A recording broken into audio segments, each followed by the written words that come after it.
Bonjour à tous, bienvenue dans 20 minutes chrono, l'émission de l'école de journalisme de Sciences Po consacrée au municipal à Paris. Nous recevons aujourd'hui David Belliard, le candidat d'Europe Écologie Les Verts, tête de la liste L'écologie pour Paris. Bonjour. Bonjour. Avec moi pour animer cette émission, Caroline Deschamps, journaliste à Public Sénat, notre média partenaire. Bonjour Caroline. Bonjour. David Belliard, vous êtes donc le candidat d'Europe Écologie Les Verts. Vous présidez le groupe des écologistes au Conseil de Paris. Vous faites donc partie de la majorité municipale sortante. Première question, qu'est-ce que ça change l'arrivée d'Agnès Buzyn dans la campagne ? Alors d'abord, je ne suis pas le candidat d'Europe Écologie Les Verts. Je suis candidat de quelque chose qui est plus large, qu'on a commencé à construire depuis plusieurs mois déjà, qui s'appelle une coalition climat, avec des partenaires, par exemple l'Urgence écologiste de Delphine Batho, avec le Parti animaliste, avec l'Alliance écologiste indépendante, avec des personnalités aussi, Dominique Bertinotti, ancienne ministre du Parti socialiste sous François Hollande. Et c'est cette fédération, ce rassemblement-là que j'ai l'honneur de porter pour les municipales à Paris, ce rassemblement des écologistes qui va très largement, puisqu'il y a même Cap 21 avec Corinne Lepage, qui était ministre sous Jacques Chirac. Alors pour répondre à votre question, Agnès Buzyn, ça change rien, parce que le changement climatique, lui, il change pas. Et moi, la campagne que je mène, c'est une campagne pour améliorer le quotidien des Parisiens, et puis c'est une campagne pour répondre à l'urgence climatique, l'urgence sociale, l'urgence démocratique. Donc ça change rien, on continue à dérouler nos propositions, à dérouler notre projet, et puis à montrer quelle est notre vision de ville aujourd'hui dans la campagne et dans le débat des municipales. Mais c'est quand même une campagne assez inédite, David Belliard. C'est très inédit, mais ça vous a pas échappé. Vous êtes journaliste, vous êtes observatrice du débat. Oui, on est dans une campagne qui est très particulière. Ce qui est très particulier, c'est le désir d'écologie. Ça, c'est un point qu'on retrouve à Paris, qu'on retrouve aussi dans d'autres municipalités, partout. Il y a quelque chose qui est en train de se passer, dans l'opinion publique. C'est le changement climatique, c'est plus quelque chose de théorique, ce n'est plus ce que disent quelques scientifiques très loin dans leur bureau à 20, 30 ou 40 ans. C'est quelque chose qu'on vit dans notre quotidien. Les canicules, les risques de crues, les pics de pollution, l'hiver extrêmement doux qu'on est en train de vivre. Tout ça, c'est une accélération des dérèglements climatiques. Tout ce qu'on nous promettait pour 2050, eh bien, on est en train de le vivre maintenant. Eh bien, cette urgence-là, il faut qu'elle trouve des solutions. Il y a une urgence à agir. Et un des points étonnants dans cette campagne, en tout cas nouveau, c'est le désir d'écologie, et ce qui se traduit par les écologistes, en tout cas des intentions de vote qui sont très hautes. Et pour revenir sur l'impact de l'arrivée d'Agnès Buzyn, vous êtes passé de 14,5% à 12% d'intention dans les votes.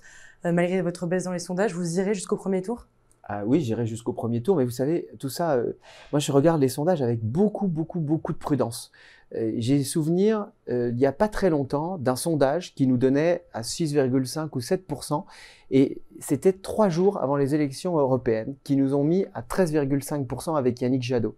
Donc vous savez, moi je reste tout à fait serein par rapport au sondage. Ce que je vois simplement, c'est qu'il y a une volonté de mettre plus d'écologie, et peut-être, et ce que j'espère, et c'est la campagne que nous sommes en train de mener pour arriver en tête, rien n'est joué, il y a encore une campagne électorale, il n'y a qu'une chose qui compte dans une élection, qu'elle soit municipale ou autre, c'est le vote. Moi je fais confiance aux gens, c'est pour ça que je mène une campagne, et la démocratie, c'est d'abord le vote. David Belliard, avant de rentrer dans le détail de votre programme, une question d'actualité. Le coronavirus s'étend en France.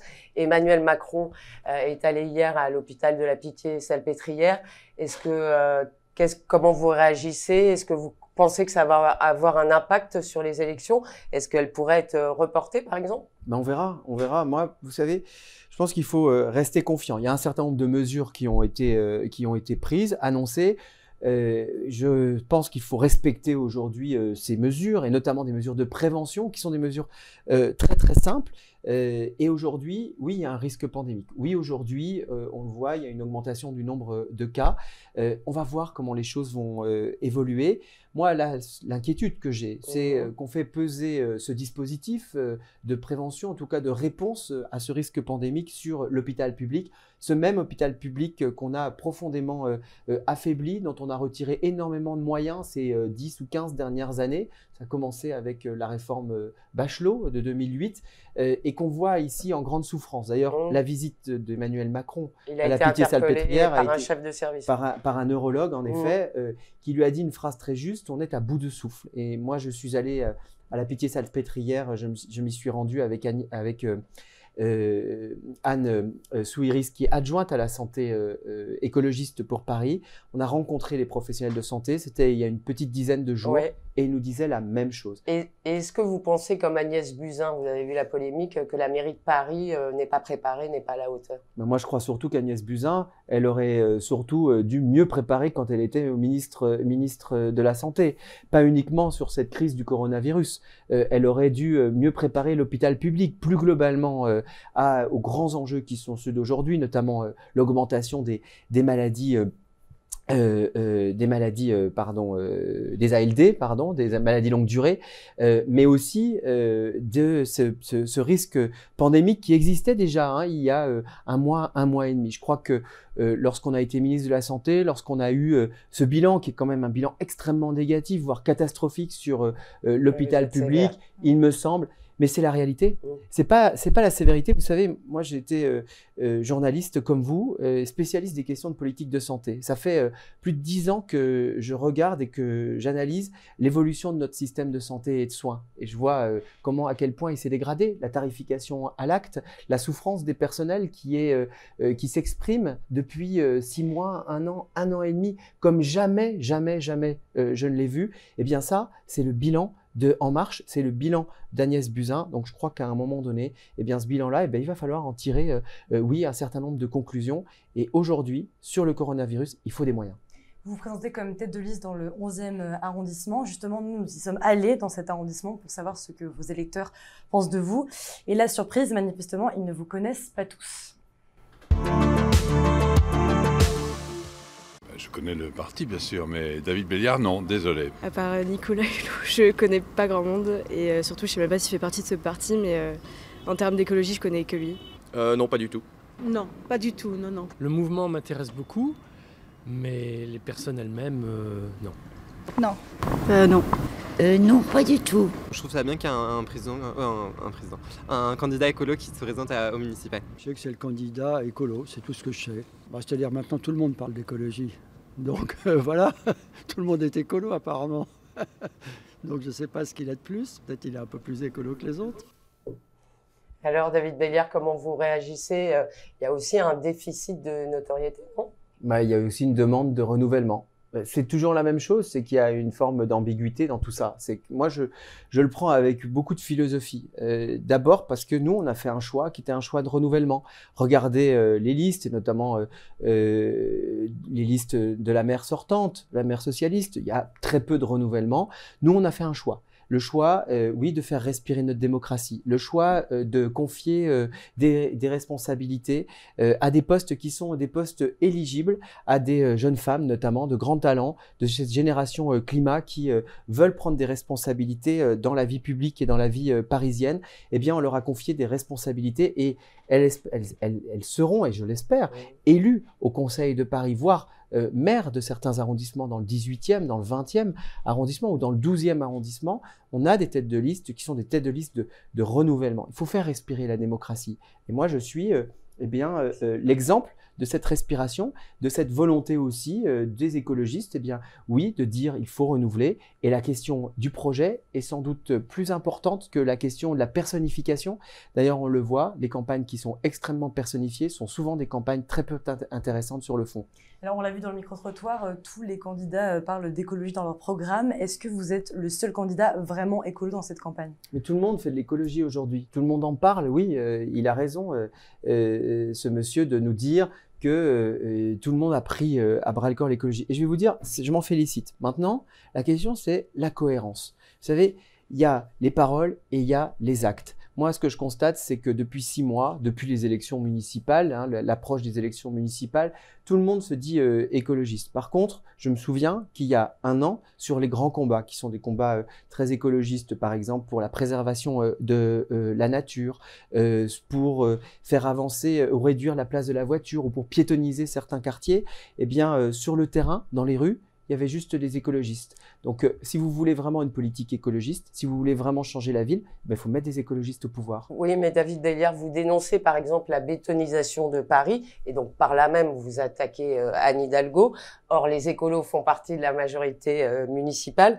Donc, j'ai un peu de mal à comprendre. Est-ce que c'est pas un peu schizophrène? Qu'est-ce que vous avez du mal à comprendre? Qu'on puisse faire une qu'on soit dans la majorité et qu'en même temps... Une coalition, et que, comme dans un couple, vous savez, c'est pas parce que vous êtes en couple que vous êtes identique à l'autre. C'est la même chose. C'est pas parce que nous faisons partie d'une coalition que nous défendons le même projet. Nous avons eu une plateforme pour Paris en 2014, un certain nombre de propositions. Je vais vous en donner une. Par exemple, faire des pistes cyclables. Voilà, ça faisait partie de nos propositions. Ça s'appelle le plan vélo. C'est nous qui l'avons porté. Aujourd'hui, est-ce que j'en suis satisfait? Un peu, oui, il y a une amélioration, je fais beaucoup de vélo, je le vois, et puis pas complètement. Pourquoi? Parce qu'il n'y a que 50% de ce plan vélo qui a été réalisé. C'est quelque chose qu'on a fait, et oui, qu'on a porté et qu'on a réalisé pendant cette majorité, et j'en suis très fier. Mais est-ce qu'on a le même projet? Non.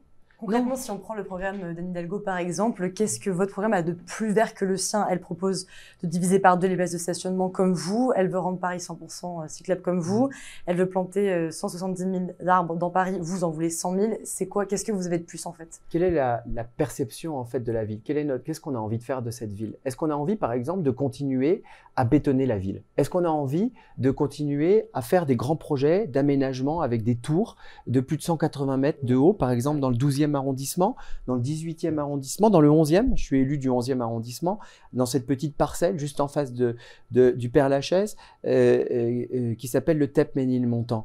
Non. Voilà, eux, ils veulent le faire, ils veulent continuer à construire, continuer à bétonner, pas moi. Ça, c'est une différence. C'est la vision qu'on a de cette ville. Est-ce qu'on veut continuer à donner cette ville à des multinationales, continuer à faire du sponsoring ou du greenwashing avec des boîtes, et des entreprises, des multinationales comme par exemple Ferrero, Nutella? Est-ce qu'on veut continuer à faire à transformer nos gares en immenses centres commerciaux? Non, non, non. On veut changer de modèle. On veut faire respirer Paris. Alors, vous voulez aussi, David Belliard, créer une vignette scooter? Hein, c'est ça, vous n'allez pas vous faire que des amis. L'écologie punitive, on voit ce que ça a donné avec les gilets jaunes. Alors l'écologie punitive, vous savez, c'est de ne pas faire d'écologie du tout. L'écologie punitive, c'est de continuer à faire respirer de l'air pollué aux gens qui habitent près du périphérique. Non, mais est-ce qu'on pourrait pas développer, je ne sais pas, des scooters électriques plutôt que... Mais est-ce que l'un est opposé ou contradictoire à l'autre? Non. Moi, ce que je dis, c'est qu'aujourd'hui, il faut un peu d'égalité. Pourquoi faire payer des automobilistes avec des véhicules moteurs thermiques l'usage d'un parking, donc l'usage de l'espace public, et ne pas faire payer dans le même temps des gens qui ont des deux roues motorisés, qui polluent, qui font beaucoup de bruit, et rendre gratuit l'espace public.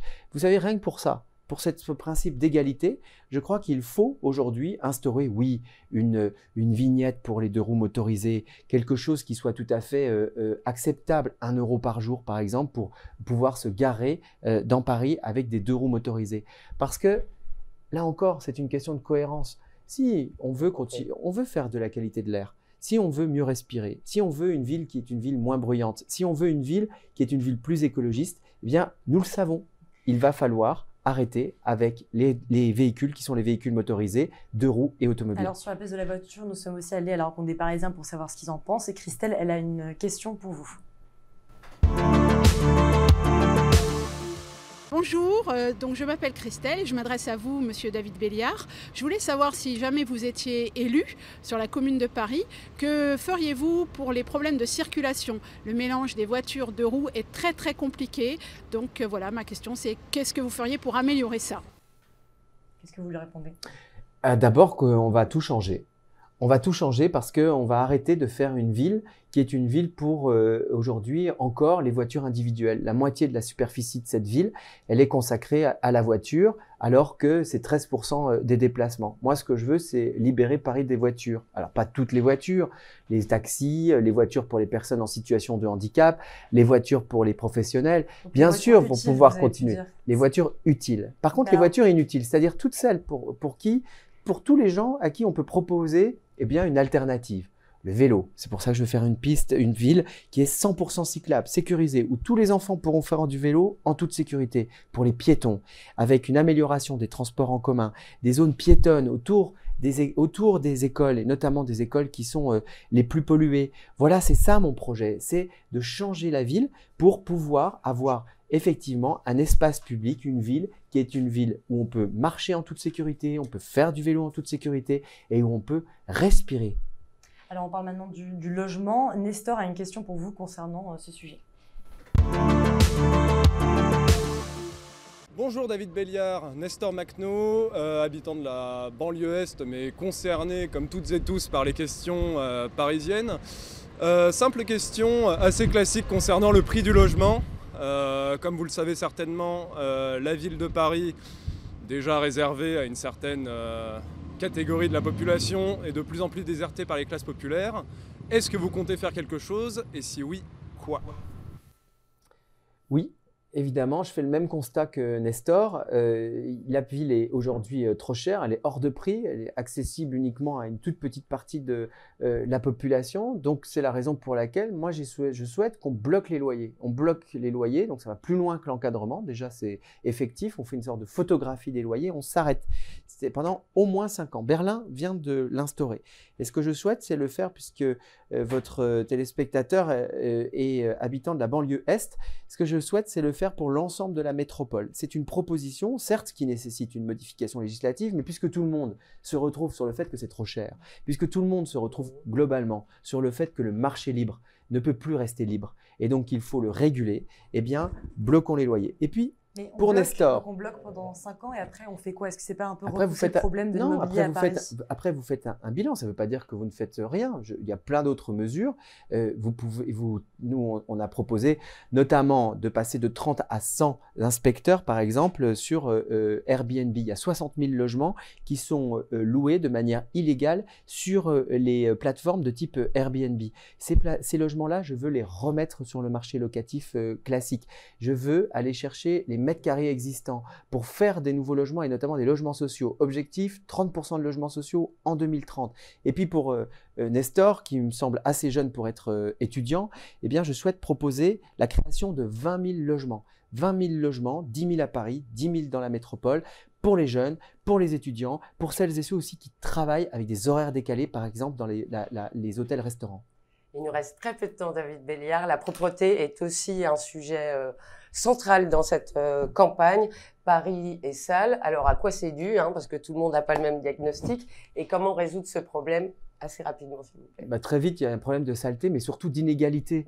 Les quartiers populaires sont plus sales que les quartiers centraux et touristiques. Donc, il faut mettre les moyens là où on en a véritablement besoin, en donnant plus de pouvoir, notamment aux mairies d'arrondissement, mais aussi aux conseils de quartier, et en proposant des choses très simples. Une poubelle toutes les 50 mètres, des toilettes publiques, accès à des toilettes publiques gratuites toutes les 5 minutes, c'est-à-dire 5 minutes à pied. Aujourd'hui, 400 toilettes pour 4 millions d'habitants. Après, il faut trouver la place, parce que ce n'est pas toujours évident. Mais vous déjà, pouvez les faire. trottoirs, on a Oui, du vous mal avez à raison. circuler, Vous pouvez les créer. Vous pouvez les créer. Moi, je souhaite récupérer de l'espace sur les voitures. Mais vous pouvez aussi faire des accords avec notamment des bars, avec des commerçants, pour permettre une accessibilité plus simple de leurs toilettes, en échange évidemment, soit d'une réduction des droits de terrasse, mais en tout cas qui peut être faire partie d'un accord pour améliorer la vie quotidienne des gens et améliorer la propreté. On revient sur la coalition climat dont vous parliez au début. Donc, elle irait de Cédric Villani à Daniel Simonet. Le premier adjoint de la mairie de Paris vous accuse de vouloir créer une coalition anti-Hidalgo et vous demande des clarifications. Vous lui répondez quoi? c'est pas ce qu'il dit aujourd'hui, et ce qu'ils disent, en tout cas moi j'écoute ce qu'ils disent dans la presse, qui sont ravis de pouvoir faire ça avec nous. Alors je ne sais pas exactement de quoi ce qu'ils pensent exactement des écologistes. Je note d'ailleurs qu'ils prennent un malin plaisir à nous insulter dans un meeting, mais qu'importe, cette coalition climat, vous savez, le devenir de Paris, les questions d'urgence climatique, d'urgence sociale et d'urgence démocratique sont telles que nous devrons nous mettre ensemble, et c'est la raison pour laquelle moi j'ai fait cette proposition. On a 200 propositions, on partage manifestement un diagnostic, on n'y arrivera pas seul. Donc moi j'ai expliqué avec qui j'étais en capacité de parler et sous quelles conditions. C'est fini, mais au deuxième tour, vous rejoindrez Anne Hidalgo aussi. Mais ça c'est vous qui le dites. On rejoindra des gens qui seront d'accord, avec qui on se mettra d'accord sur la question du projet. Et je vais même vous dire, moi je crois quand même au vote. Et ce vote est extrêmement important, et je pense qu'il réservera une surprise et qu'il nous mettra en tête, et ça sera à nous de faire cette coalition climat. Bien, merci David Belliard d'avoir répondu à nos questions et d'avoir assisté à l'émission 20 minutes chrono, une émission réalisée en partenariat avec Public Sénat. On se retrouve très vite dans une prochaine émission avec un autre candidat. À bientôt.